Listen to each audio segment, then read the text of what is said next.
ক্ৰমাৎ পানী শুকাবলৈ ধৰিছে যদিও ঘৰখন শেষ কৰি যোৱা লোকসকলে এতিয়া নিজৰ ঘৰখন আকৌ সজাই তোলাৰ চেষ্টা আৰম্ভ কৰিছে। আমি উপস্থিত আছোঁ চৰাইদেউ জিলাৰ টেঙাপুখুৰী চুমনি গাঁৱৰ অঞ্চলত। বিস্তীৰ্ণ অঞ্চল এতিয়া সম্পূৰ্ণ শেষ হৈ গ'ল। আমি দেখুৱাব বিচাৰিছোঁ এই বানাৰ সম্পূৰ্ণ শেষ কৰি দিলে, পলসে ঘৰ শেষ কৰি দিলে। ইয়াৰ যি ভিতৰুৱা বস্তু আছিলে, এপদ দুপদ গৈ সামগ্ৰী ক্ৰয় কৰিছিলে, সকলো শেষ কৰি দিলে। আমি সেয়াও দেখুৱাব বিচাৰিছোঁ। আচলতে প্ৰতি ঘৰ লোকৰে আচলতে এই অৱস্থা। আমি দেখুৱাব বিচাৰিছোঁ স্কুলৰ কিতাপ পত্ৰ আছে, সোমাই আছে ইয়াতে। কেমেৰাজন বিতুপনে দেখুৱাব যে এই ধৰণৰ কিতাপ পত্ৰ বেগত সোমাই আছে, যিসমূহ আচলতে সম্পূৰ্ণ বলীয়া মানে শেষ কৰি দিলে। আমি সেয়াও দেখুৱাব বিচাৰিছোঁ স্কুল কলেজৰ কিতাপ। এই ধৰণৰ কিতাপ সম্পূৰ্ণ শেষ হৈ গ'ল। বলীয়া মানে এটা সামগ্ৰী আচলতে তেওঁলোকৰ কাৰণে সংৰক্ষিত নকৰিলে বা সুৰক্ষিত কৰিবলৈ আচলতে এক মিনিটো সময় তেওঁলোকক নিদিলে। তেওঁলোকৰ ঘৰৰ প্ৰতিটো সামগ্ৰী সম্পূৰ্ণ শেষ। কাপোৰ কানিৰ পৰা পাকঘৰৰ পৰা বিচনা পাতিৰ পৰা আৰম্ভ কৰি একোৱেই নাই। এতিয়া সকলো কেৱল চফা কৰাত ব্যস্ত হৈ পৰিছে। গাড়ী মটৰ যি আছিলে, যি লাম লাটুম আছিলে, সকলো আচলতে শেষ হৈ গ'ল। এনে এটা পৰিৱেশত আচলতে ইয়াত লোকসকলে এতিয়া নিজকে আকৌ সাজু কৰাৰ প্ৰস্তুতি আৰম্ভ কৰিছে। যথেষ্ট হৃদয় বিদাৰক দৃশ্য আমি দেখুৱাব বিচাৰিছোঁ। আমি এইখন ঘৰলৈ আহিছিলোঁ, ইয়াত দেখুৱাইছোঁ তেওঁলোকৰ যি গাড়ী আছিলে, সেই গাড়ীসমূহ আচলতে হেঁচা মাৰি ধৰি আছে। কেমেৰাজন বিতুপনে দেখুৱাব সেই পৰিৱেশ। ইয়াৰ যিখন মটৰচাইকেল সেইখিনি দেখুৱাব। কাপোৰ কানিৰ এই যি অৱস্থা, সেই অৱস্থাই আচলতে এওঁলোকক যথেষ্ট দুৰ্ভোগ হোৱাইছে। আমি দুৰ্গত ৰাইজক কি সুধিম কি নুসুধিম তেনেকুৱা এটা পৰিৱেশ সৃষ্টি হৈছে। কিন্তু তেওঁলোকক আমি দুটা কথা আমি সুধিবলৈ আমি চেষ্টা কৰিম যে তেওঁলোকে কি ক'ব এই মুহূৰ্তত। দাদা, এখন আপোনাৰ ঘৰ, কি ক'ব এতিয়া? একোৱে বস্তু নেদেখিলোঁ ধৰণ ৰক্ষা কৰা নাই। ধান ভঁৰালত ধান, এইফালে তাঁতৰ শাল আছিলে, উইভিং চেণ্টাৰ আছিলে আমাৰ, চব পানীত ডুবি শেষ হৈ গ'ল। ঘৰটো ভাগিলে, পানীত ভাগিলে।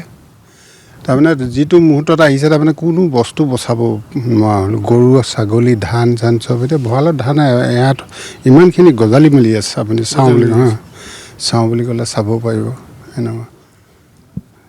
এইফালে তাঁতৰ শাল আছে, আপোনাৰ তাঁতীশাল, আপোনাৰ মেচিন আছে, চব মেচিন বোকাত পোত খাই আছে। আপোনালোকে সেইখিনি নিজে কাম কৰিব কৰি আছিলোঁ আমি। ঘৰত কোন কোন আছে এতিয়া আপোনাৰ মানুহ? আমি ল'ৰা এটা, ছোৱালী এজনী, মোৰ। হয়, ল'ৰা ছোৱালী পঢ়ি আছে যেন লাগিলে। য'ত ত'ত কিতাপ পঢ়ি থকা দেখিছোঁ, টোপোলা পঢ়ি থকা দেখিছোঁ। হয়, আমি যথেষ্ট এটা বৰ্ণনাতীত এটা অৱস্থা। আচলতে নিজৰ কষ্ট যি মটৰচাইকেল ক্ৰয় কৰিছিলে, গাড়ী ক্ৰয় কৰিছিলে, ঘৰখন সজাই তুলিছিলে, প্ৰতিটো সামগ্ৰী ক্ৰয় কৰিছিলে, সকলো শেষ হৈ গ'ল। আমি দেখুৱাব বিচাৰিছোঁ তেখেতসকলে গাঁওখনতে আচলতে মুগা কেয়াৰ হেণ্ডলুম এণ্ড টেক্সটাইল নামৰ এটা প্ৰতিষ্ঠান গঢ় দিছিলে। তাৰো সম্পূৰ্ণ সামগ্ৰী আচলতে শেষ হৈ গ'ল। আমি তেখেতসকলৰ ভঁৰাল ঘৰটোলৈ যাব বিচাৰিছোঁ। ভঁৰাল ঘৰটো যথেষ্ট ওখত আছে তেওঁলোকৰ ভঁৰাল ঘৰ, কিন্তু ভঁৰাল ঘৰটো দেখিবলৈ পোৱা গৈছে ওপৰলৈকে পানী উঠিছিলে, য'ত আচলতে তেওঁলোকৰ কষ্টোপাৰ্জিত যিখিনি ধান, বছৰটো জোৰাকৈ যিখিনি ধান, সেই ধানখিনি এতিয়া আচলতে ভঁৰালৰ ভিতৰতে দেখিছোঁ গোটেই গাজে আচলতে কঠীয়ালৈ ৰূপান্তৰ হ'ল। এই অৱস্থা সৃষ্টি হৈছে। সমগ্ৰ পৰিৱেশ দেখুৱাই দিব যে ভঁৰালৰ ভিতৰতো এই অৱস্থা। কি কয়, ভঁৰালৰ ভিতৰত কিমান ধান আছিলে? প্ৰায় 20 কুইণ্টেলমান আছে। সেইটোতো আপোনাৰ এনেকুৱা ধান আছে, ভৰ্তি হৈ আছে চবতে এই অৱস্থা। চবতে সেইটো ডুবিলে। কিমানলৈকে পানী উঠিছিলে? এইটো ইমান আছিলে, ভঁৰালৰ মুজলৈকে উঠিছিলে। ভঁৰালতো 10 ফুট ওপৰত দেখিছোঁ, তাৰ ওপৰতো পানী 20 ফুটমান পানী আছে। চৰকাৰী সাহাৰ্য পাইছে নাই? এতিয়ালৈকে চৰকাৰে কোনো এনেই হেৰি খাবলৈ মেলিবলৈ সেইবোৰ দিছে। ধৰি লওক এতিয়ালৈকে এইবোৰ ক্ষতিপূৰণ দিয়ে। ক্ষতিপূৰণৰ দল তেওঁলোকৰ আহি আছে, অতি সোনকালে আহিব। প্ৰতিটো সম্পদ যিসমূহ আপোনালোকে শেষ কৰিছে, বলীয়া মানে লৈ গ'ল, প্ৰতিটো সম্পদ, প্ৰতিটো তথ্য কিন্তু চৰকাৰক দিবলৈ নাপাহৰিব। আৰু নিশ্চয় চৰকাৰৰ ফালৰ পৰা সেইখিনি ক্ষতিপূৰণ দিয়াৰ সম্পূৰ্ণ ব্যৱস্থা চৰকাৰে কৰিব, যিটো ঘোষণা হৈছে সেই কথাটো। তথাপিও আমি আহিছোঁ আপোনালোকৰ সমগ্ৰ পৰিৱেশ দেখুৱাবৰ কাৰণে যে কেনেকুৱা ধৰণৰ এই অৱস্থাৰ মাজত আচলতে আপোনালোকে এতিয়া এই মুহূৰ্তত বান যোৱাৰ পাছত যি পৰিৱেশ সৃষ্টি হৈছে, সেই পৰিৱেশ আচলতে আৰু ভয়াৱহ হৈছে।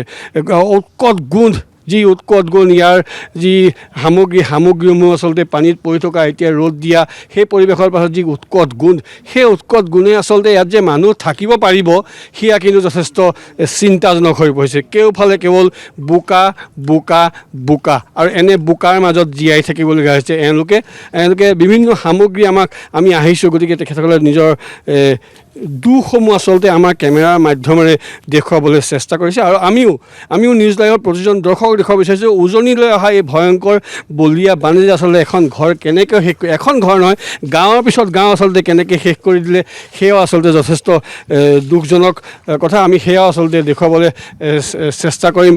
তেখেতসকলৰ ভিতৰৰ যিখিনি সামগ্ৰী আছিলে সেই সামগ্ৰীও আচলতে সম্পূৰ্ণ শেষ হৈ গ'ল।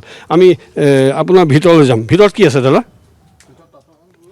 তাতো হালবোৰ আছে, নিশ্চয় আমি দেখুৱাম।